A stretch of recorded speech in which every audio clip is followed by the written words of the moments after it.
आज अपने व्यूअर्स से शेयर कर रही हूँ आपकी बहुत ही फेवरेट मैंगो आइसक्रीम की रेसिपी। ये रेसिपी देखने के बाद आप घर पे कमर्शियल स्टाइल में परफेक्ट मैंगो आइसक्रीम बना सकते हैं। ये रेसिपी ज़रा हटके है, जिसे बनाने में ना तो कुकिंग का झंझट होगा, ना किसी केमिकल या एसेंस का इस्तेमाल करना पड़ेगा। रेसिपी ज़रा हटके बनेगी तो फिर एंड तक पूरा देखिएगा।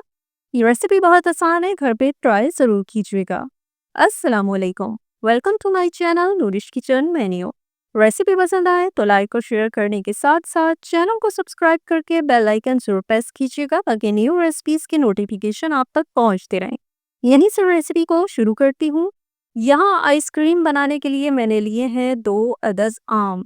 आम जो है बिल्कुल फ्रेश है, और मैं बता दूं कि आइसक्रीम बनाने के लिए जो आम आप सेलेक्ट करें वो जायके में ज़्यादा मीठे हों, ज़्यादा पल्पी होने चाहिए। ख्याल रखना है कि उनमें रेशा ना हो। यहाँ पे आमों को छीलने के बाद इनका मैंने गूदा साफ कर लिया है। अब इस गूदे से क्या करना है, इसके लिए बढ़ते हैं रेसिपी में नेक्स्ट स्टेप की तरफ। यहाँ पे सबसे पहले बनानी है मैंगो प्यूरी। तो कटे हुए गूदे को डाल दिया है ब्लेंडर जग में, साथ अच्छी तरह से ठंडा किया हुआ 1 प्याली दूध, और एंड में थोड़ा सा yellow food colour. Yellow food colour इसलिए शामिल कर रही हूँ कि अगर प्यूरी को हम क्रीम में मिक्स करते हैं तो उससे आइसक्रीम का येलो कलर लाइट हो जाता है। फूड कलर डालने से जो है आइसक्रीम का बड़ा प्यारा सा येलो कलर बन जाता है। यहाँ पे अच्छी तरह से ब्लेंडिंग करके इस तरह से प्यूरी बना लेनी है।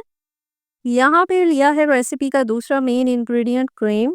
क्रीम की मिकदार 200 ग्राम है। आइसक्रीम बनाने के लिए किसी भी अच्छे ब्रांड की क्रीम का इंतखाब करें आप। क्रीम को जो है बीट करने से पहले अच्छी तरह आपने चिल करना है। यहाँ जो है इलेक्ट्रिक बीटर का मैं इस्तेमाल कर रही हूँ। बीट करने से क्रीम जो है फ्लफी हो जाएगी, ये पहले से ज़्यादा दुगनी हो जाती है बीट करने के बाद।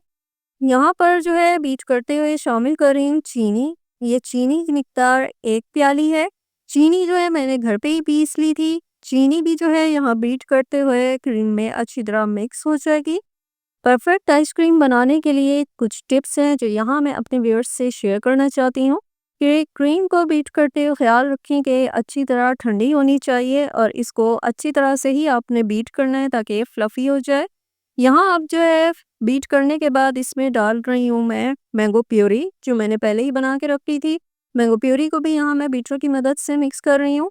और ये भी ख्याल रखना है कि आइसक्रीम बनाते हुए इसके मिक्सचर में किसी भी तरह पानी का इस्तेमाल ना हो, वरना इस तरह से आइसक्रीम अच्छी नहीं बनती, क्रीमी नहीं बनती है। मैंगो प्यूरी की मिक्सिंग के बाद देख सकते हैं मिक्सचर का कितना प्यारा सा येलो कलर बना है।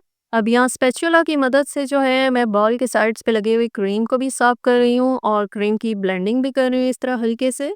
यहाँ आइसक्रीम को जमाने के लिए लिया है प्लास्टिक कंटेनर, और उसमें डाल रही हूँ मैं आइसक्रीम का ये मिक्सचर।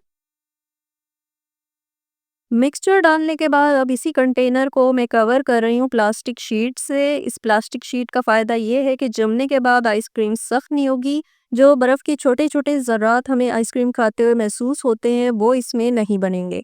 यहाँ मिक्सचर के ऊपर इस तरह से शीट को चिपका देना है, सेट कर देना है, और फिर जी इसे कवर करके रख देना है ओवरनाइट। आप चाहें तो 4 से 8 घंटे तक इसे फ्रीज़र में रख सकते हैं। ओवरनाइट फ्रीज़र में रखने के बाद हमारी आइसक्रीम जम के बिल्कुल रेडी हो गई है। बहुत ही परफेक्ट हमारी आइसक्रीम फ्रीज़ हुई है। यहाँ मैं आपको प्लास्टिक शीट उतार के दिखाऊँ। देखने में ये जितनी अच्छी लग रही है उतनी ये क्रीमी बनी है, उतनी ये सॉफ्ट बनी है। देख सकते हैं कितने ईज़िली मैं इसके स्कूप बना रही हूँ। हमारी आइसक्रीम बिल्कुल भी सख्त नहीं है, और जब इसको खाएँगे तो आपको पता चलेगा कि इसमें किसी किस्म के कोई बर्फ़ के पार्टिकल्स भी नहीं बने हैं। तो आपने देखा है कि मैंने कितने आसान तरीके से आपको ये आइसक्रीम बनाना सिखाई है। ना तो इसमें पकाने का झंझट किया है, ना कोई केमिकल यूज़ किया है, ना ही कोई एसेंस का इस्तेमाल किया है। जो घर में आम इंग्रेडिएंट्स मौजूद होते हैं। बजट फ्रेंडली आइसक्रीम की रेसिपी आपसे मैंने शेयर की है, जो बहुत ही आसान है। ये रेसिपी घर पे ज़रूर ट्राई कीजिएगा, और कमेंट सेक्शन में अपना कीमती फीडबैक देना मत भूलिएगा। एक नई रेसिपी के साथ आपसे मुलाकात होगी। अल्लाह हाफ़िज़।